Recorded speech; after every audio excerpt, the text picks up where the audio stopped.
ஓம் Saravanabhava channel வாயிலாக உங்களை சந்திப்பதில் பெருமகிழ்ச்சி அடைகிறேன். இன்றைய பதிவு 2026 ஜூன் மாத பலன்களை நம்ம பார்க்க போகிறோம். முதலில் ஜூன் மாதத்தினுடைய கிரக நிலைகள் எப்படி இருக்கு?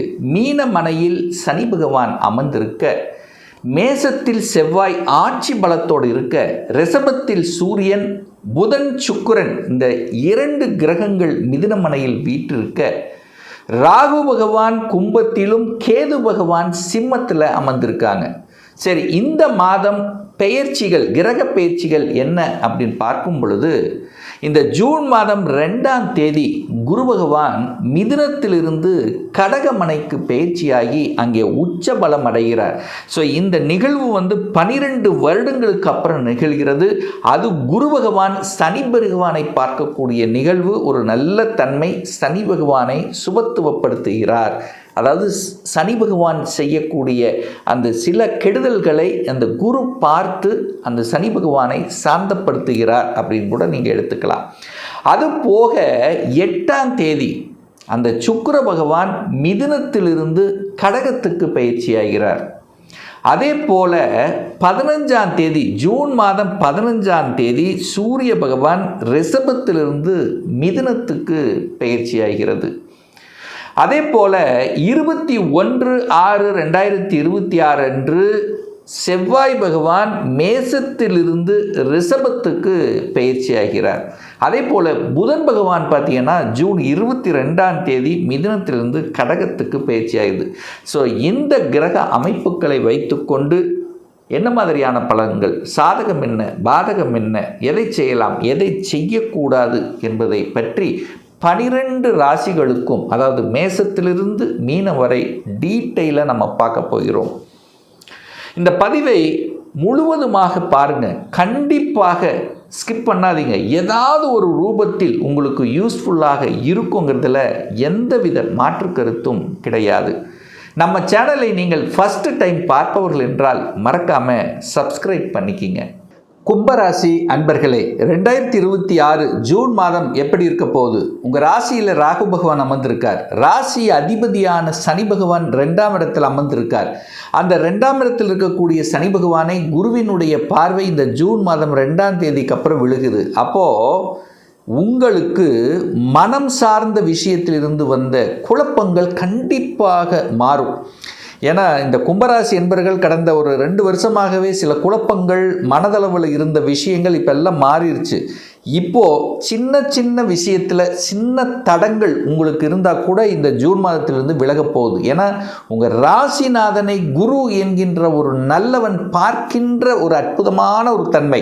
அதே சமயத்தில் 2ஆம் அதிபதியாக இருக்கக்கூடிய குரு பகவான் 2ஆம் இடத்தை பார்ப்பதும் ஒரு அற்புதமான அமைப்பு. அப்போ குடும்பம் நன்றாக இருக்க போகிறது.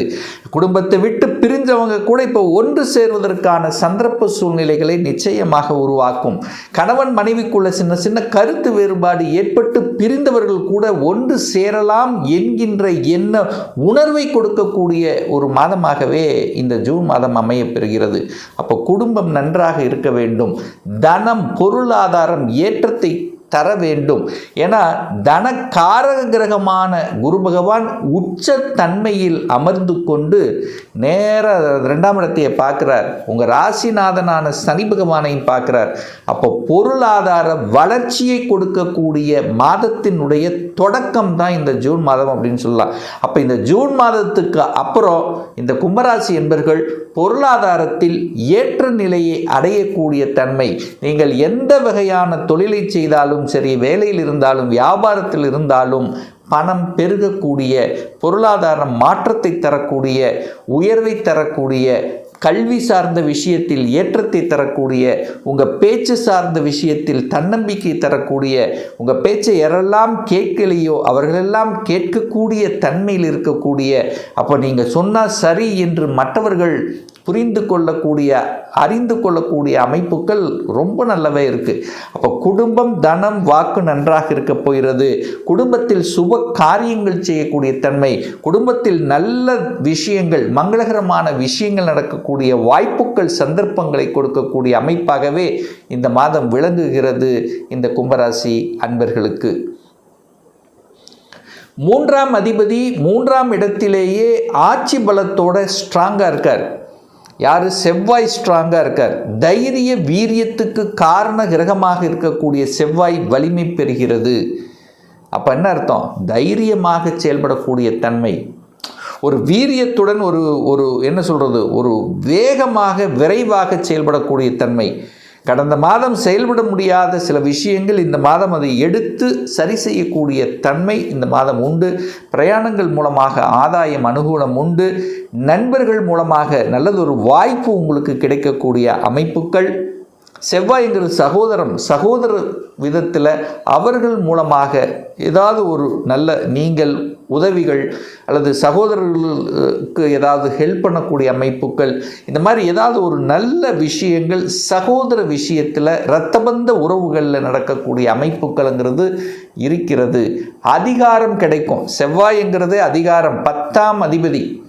அப்போ அதிகாரம், அட்மினிஸ்ட்ரேஷன் கண்டிப்பாக கிடைக்கும் இந்த கும்பராசி அன்பர்களுக்கு. 4ஆம் அதிபதியாக இருக்கக்கூடிய சுக்கிரன் 5ஆம் இடத்தில் இருக்கார். 4க்குரியவன் 5ல் இருக்கார். சூரியன் 4ல் இருக்கார். அப்போது இடம், நிலம், வீடு, வண்டி, வாகனம் வாங்குவதற்கு தகப்பனுடைய பொருளாதார ஒரு ஹெல்ப்புங்கிறது கண்டிப்பாக உங்களுக்கு கிடைக்கும். ஏன்னா சூரியன் தகப்பன் காரகன் அல்லவா, அவர் அந்த 4ஆம் இடத்தில் இருக்கிறனால உங்களுக்கு கிடைக்கக்கூடிய அமைப்புண்டு. சுகபோகங்களில் சில விஷயங்கள் என்ன, அதாவது ஒரு வீடு, இடம், நிலம் வாங்குறதுக்கு அவர் உதவி செய்வார். ஒன்று. அடுத்து மனைவி சார்ந்த விஷயங்கள், மனைவி இரத்தபந்தங்கள் சம்பந்தப்பட்ட விஷயங்கள் அல்லது மனைவியினுடைய சொத்துக்கள் உங்களுக்கு கிடைக்கக்கூடிய வாய்ப்புகள், மனைவி அல்லது கணவனுடைய சொத்துக்கள் அமையக்கூடிய தன்மை இந்த மாதம் பரிபூர்ணமாக உண்டு. ஒரு ரிஜிஸ்ட்ரேஷன் நடக்கும். பத்திரப்பதிவு, ஏதாவது ஒரு பதிவு செய்யக்கூடிய அமைப்பு இருக்கின்ற காரணத்தால் இது நல்லபடியாக அமையும். 5ஆம் அதிபதி 5ஆம் இடத்திலேயே ஆட்சி பலத்தோட ஸ்ட்ராங்காக இருக்கார். 5க்குரியவன் வலிமை. அப்போது 5ஆம் இடம் என்பது பூர்வ புண்ணியம் வலிமையாக இருக்குன்னு அர்த்தம். 5ஆம் இடம் என்பது குழந்தை ஸ்தானம், அது நல்லபடியாக இருக்குது. அப்போ குழந்தை பாக்கியம் இல்லாதவர்களுக்கு குழந்தை பாக்கியம் கொடுக்கக்கூடிய அமைப்பு பிரகாசமாக இருக்குது. ஏன்னா 5க்குரியவன் வலிமை பெறுகிறது. குழந்தை காரக கிரகம் உச்சமாகி குடும்பஸ்தானத்தை பார்க்கறதுனால குடும்பத்தில் ஒருத்தர் ஒரு உறவு உங்கள் குடும்பத்துக்கு வருவதற்கான வாய்ப்புகள் இந்த காலகட்டம் சிறப்பாக இருக்கிறது. படிப்பு சார்ந்த விஷயங்கள் எப்படி இருக்குன்னா, புதன் வலிமையாக இருக்கார், குரு உச்சமாக இருக்கார், புதன் ஆட்சி. அப்போது படிப்புக்கு எந்த கவலையும் இல்லை. படிப்பு சார்ந்த விஷயங்கள் நீங்கள் எடுக்கக்கூடிய அத்தனை அந்த முயற்சிகள் சக்ஸஸ் கொடுக்கும். ஆசைப்பட்ட கல்விகள் படிக்கக்கூடிய அமைப்பு நிச்சயமாக உண்டு. புதன் சுக்கிரன் இணைந்தால் தகவல் தொடர்பு துறை, கம்யூனிகேஷன், இந்த மாதிரியான துறைகள் இப்போ உங்கள் மனசில் தோணக்கூடிய அமைப்புகள் சிறப்பு பெறுகிறது. குரு 6ல் இருக்கார். 2ஆம் அதிபதி 6ல் இருக்குது. பணம் கடனுக்கு போகிறது. அப்போ கடனை அடைப்பீர்கள். ஏற்கனவே ஒரு வீடு, வண்டி, வாகனம் வாங்கி ஒரு கடன் இருந்ததுன்னா அந்த கடனை அடைப்பதற்குண்டான சாத்தியக்கூறுகள் உண்டு. கடன் எங்கே கேட்டாலும் கடன் கிடைக்கும். வங்கியில் கேட்டால் கடன் கிடைக்கும். வங்கியில் அப்ளை பண்ணி ஒரு சிலர் வங்கி வேலைக்கு போகணும் அப்படி நினச்சிட்டு இருந்தவங்களுக்கெல்லாம் சக்ஸஸ் கொடுக்கக்கூடிய ஒரு காலகட்டம். கவர்மெண்ட் எக்ஸாம் எழுதணுங்கிற எண்ணங்கள் உங்கள் ஆழ்மனதில் விதைக்கப்படும். அரசாங்க சார்ந்த விஷயங்கள், அட்மினிஸ்ட்ரேஷன் படிப்பு, அந்த படிப்பு பார்த்திங்கன்னா அட்மினிஸ்ட்ரேஷன் படிப்பு, உயர்கல்வி படிக்கணும் அப்படிங்கிற எண்ணங்கள் உங்கள் ஆழ்மனதில் சிறப்பாக இருக்கும். 7ல் கேது இருக்குது, லக்னத்தில் ராகு இருக்குது, பாம்புவை போல. அப்போ மனைவியோட கொஞ்சம் அனுசரித்து, 7ஆம் இடத்தில் கேது, அப்போ மனைவியுடன் கொஞ்சம், மனைவி அல்லது கணவனுடன் கொஞ்சம் அனுசரித்து போகணும். குடும்பத்தில் கேது அங்கே இருக்கிறதுனால 3ஆம் நபர்கள் குறுக்கீடு வராமல் பார்த்துக்கிறது ரொம்ப நல்லது இந்த கும்பராசி என்பர்கள். ஏன்னா கேதுன்னா அந்நியர்கள் யாராவது வந்து எதையாவது ஒரு சலசலப்பை உருவாக்கி விடுவார்கள். அதற்கு இடம் கொடுக்கக்கூடாது அப்படிங்கிறத ஸ்ட்ராங்காக உங்கள் மைண்டில் பதிய வைத்து கொள்ளுங்கள். பாக்யாதிபதி 9க்குரியவன் சுக்கிரன் 5ஆம் இடத்தில் இருக்கார். பாக்யாதிபதி தனக்கு 9ஆம் இடத்தில் இருக்கிறது ஒரு நல்ல அமைப்பு, ஒரு நல்ல பாக்கியங்கள். கடந்த காலத்தை கம்பேர் பண்ணும்போது இப்போது செட்டில் ஆயிடலாம் அப்படிங்கிற தன்னம்பிக்கை உணர்வுகள். ஒரு சிலர் செட்டில் ஆகிருப்பீங்க, ஒரு சிலர் இதுதான் நான் செய்ய போகிறேன், இதுதான் என்னுடைய குறிக்கோள் அப்படிங்கிறதெல்லாம் ஸ்ட்ராங்காக கொடுக்கக்கூடிய அமைப்பு. ஒரு சிலருக்கு வெளிநாட்டு சம்பந்தப்பட்ட தொடர்புகளை கொடுக்கும். இந்த குரு போய் 6ல் இருந்து 12ஆம் இடத்தை பார்க்குறார். அந்த 12ஆம் இடம் என்பது வெளிநாடு, வெளி மாநில தொடர்புகளை கொடுக்கக்கூடிய இடம்.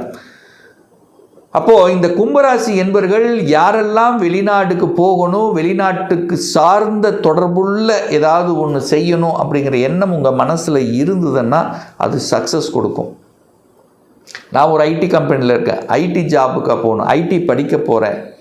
ஸோ இந்த வெளிநாட்டு தொடர்புகள் சம்பந்தப்பட்ட விஷயங்கள் நல்லவைகள் நடக்கக்கூடிய ஒரு அற்புதமான ஒரு மாதம் இந்த கும்பராசி என்பர்கள். அதுபோக குருங்கிறது தனக்காரக கிரகம் 12ஆம் இடத்தை பாடுற. 12ஆம் இடம் என்பது முதலீடுகளை குறிக்கக்கூடிய இடம். அப்போ எங்கேயாவது ஒரு முதலீடு பண்ணணும், முதலீட்டின் மீது ஆர்வம் உண்டாக்கும் அல்லது சேமிப்பின் மூலமாக ஆர்வத்தை குறிக்கும். அந்த முதலீடுங்கிறது உங்களுடைய ஃப்யூச்சருக்காக ஏதாவது சேமிப்பு பண்ணணும் அப்படிங்கிற எண்ண உணர்வை கொடுக்கும். 11ஆம் அதிபதி உச்சமாக இருக்கிறார். குரு உச்சம். குருங்கிறது தனத்தை கொடுக்கக்கூடியவன், லாபத்தை தரக்கூடிய குரு உச்சம். அப்போ சந்தோஷம் தரக்கூடிய சில விஷயங்கள், லாபத்தை தரக்கூடிய சில விஷயங்கள் கண்டிப்பாக நடக்கும் இந்த கும்பராசி அன்பர்களுக்கு. அவிட்ட நட்சத்திரத்தில் பிறந்த கும்பராசி அன்பர்களுக்கு பார்த்தீங்கன்னா சகோதர வகையில் அனுகூலத்தை கொடுக்கும். சீருடை அணிந்து பணியாற்றி கொண்டிருக்கக்கூடிய அத்துணை பேருக்கும் நல்ல விதமாக வாய்ப்புகள், சந்தர்ப்பங்கள் தேடி வரக்கூடிய அமைப்புகள். அதிகாரம், அட்மினிஸ்ட்ரேஷன் இதெல்லாமே சிறப்பு தரக்கூடிய, ஒரு சிலருக்கு வேலை சேஞ்ச் ஆகக்கூடிய அமைப்பு, நல்லபடியாக ஒரு சேஞ்ச் பண்ணக்கூடிய அமைப்புங்கிறது இருக்குது. அப்போ வேலை சார்ந்த விஷயத்தில் ஒரு மாற்றத்தை வேண்டி இருக்கிறவங்க முருகப்பெருமானை சென்று வழிபடுவது இந்த மாதம் அனைத்து விதத்திலும் உங்களுக்கு சிறப்பை ஏற்படுத்தும். சதய நட்சத்திரத்தில் பிறந்த இந்த கும்பராசி என்பர்களுக்கு வெளிநாட்டு தொடர்புகள் அப்படியே உங்கள் கண் முன்னாடி வந்து நிற்கும். வெளிநாட்டுக்கு போகணும், வெளி மாநிலத்தில் போய் படிக்கணும், அந்த வெளிநாட்டு நண்பர்கள், இந்த அந்நிய மதத்தினர், மதம் சார்ந்த அல்லது வேற அந்த வெளிநாடு, வெளி மாநிலம் சம்பந்தப்பட்ட எந்த ஒரு விஷயமாக இருந்தாலும் இந்த மாதம் சக்சஸ் கொடுக்கக்கூடிய ஒரு நல்ல மாதமாகவே இந்த சதை நட்சத்திரக்காரர்களுக்கு அமையிருக்கிறது. பூரட்டாதி நட்சத்திரத்தில் பிறந்த இந்த கும்பராசி அன்பர்களுக்கு பார்த்தீங்கன்னா இந்த மாதம் தனம், பொருளாதாரம் உயர்வை கொடுக்கும். குழந்தையை பற்றிய சிந்தனை உங்கள் மனசில் ஆழ் மனதில் இருக்கும். குழந்தை செட்டில் ஆக்கணும், குழந்தை படிக்கணும், குழந்தை வேலைக்கு போகணும், எந்த படிப்பு. அப்போ அந்த குழந்தையை பற்றிய அந்த எண்ண உணர்வுகள் அதிகமாக இருக்கும்.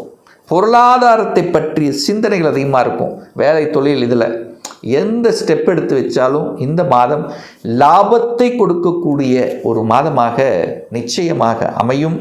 நீங்கள் வழிபடக்கூடிய தெய்வம் தனம் விஷயத்தில், லாப விஷயத்தில் அப்படின்னா வியாழக்கிழமை என்று தட்சிணாமூர்த்தி வழிபடுவது இந்த கும்பத்துக்கு ரொம்ப, அந்த கும்பராசியில் பிறந்த பூரட்டாதி நட்சத்திரம் பிறந்தவர்களுக்கு ஒரு அற்புதமான பலனை அள்ளித்தரும். இன்னும் ஒரு துல்லிய பலன், உங்கள் ஜாதகத்தில் கிரகங்கள் எப்படி இருக்குது, என்ன மாதிரியான தன்மையில் இருக்குது, என்ன ஆதிபத்தில் இருக்குது, எந்த டிகிரியில் இருக்குது, இப்போ நடப்பு தசாநாதன், புத்திநாதன், அந்தர்நாதன், சூட்சமநாதன் எப்படி இருக்குது என்பதை பொறுத்து நீங்கள் கேட்கக்கூடிய எந்த கேள்வியாக இருந்தாலும் சரி, இந்த 2026 எப்படி இருக்க போகுது, சொந்த தொழில் செய்வதற்குண்டான கொடுப்பினை இருக்கா, அப்படி இருக்கக்கூடிய பட்சத்தில் எப்போ நம்ம சொந்த தொழிலை ஆரம்பிக்கலாம், வேலையில் எப்போ நமக்கு ப்ரமோஷன் கிடைக்கும், இப்போ +2 முடிச்சிட்டேன், எந்த கோர்ஸ் எடுத்து படித்தா நம்முடைய ஃப்யூச்சர் நன்றாக இருக்கும், இன்ஜினியருக்கு போகணுமா இல்லை டாக்டருக்கான கொடுப்பினை இருக்கா, அல்லது இன்ஜினியரில் கம்ப்யூட்டர் சயின்ஸ், ஈஸி, எந்த கோர்ஸ் எடுத்து படிக்கக்கூடிய கொடுப்பினை நம்முடைய ஜாதகத்தில் இருக்கிறது. 2026 எப்போ நமக்கு திருமணம் நடக்கும், எப்போ குழந்தை பாக்கியம் கிடைக்கும், எப்போ நான் வீடு கட்டுவேன், இது போன்ற கேள்விகளுக்கு துல்லியமான பதிலை நம்மால் கூற முடியும். ஒரு பர்சனல் கன்சல்டேஷன் எடுத்துக்கணும், ஒரு சுய ஜாதகம் பார்க்கணும் என்று விருப்பப்படக்கூடிய அன்பர்கள் டிஸ்பிளே தெரியக்கூடிய நம்பருக்கு வாட்ஸ்அப் மூலியமாகவோ ஃபோன் கால் மூலியமாகவோ தொடர்பு கொண்டு அப்பாயின்மெண்ட் பெற்றுக்கொண்டு நேரடியாகவோ அல்லது ஆன்லைன் மூலமாகவோ கன்சல்டேஷன் எடுத்துக்கலாம். நம்முடைய அலுவலகம் கோயம்புத்தூரில் அமைந்துள்ளது. அதாவது கோயம்புத்தூரிலிருந்து மேட்டுப்பாளையம் செல்லும் வழியில் வெள்ளக்கிணறு பிரிவுக்கு பக்கத்தில், அதாவது அண்ணாபூர்ணா ஹோட்டலுக்கு அருகில் அமைந்துள்ளது. பிரியர் அப்பாயின்மெண்ட் வாங்கிட்டு நேரடியாக கன்சல்டேஷன் எடுத்துக்கலாம். மீண்டும் ஒரு நல்ல பதிவில் உங்களை சந்திக்கும் வரை உங்களிடமிருந்து விடைபெறுவது உங்கள் அஸ்ட்ராலஜர் டாக்டர் சதீஷ்.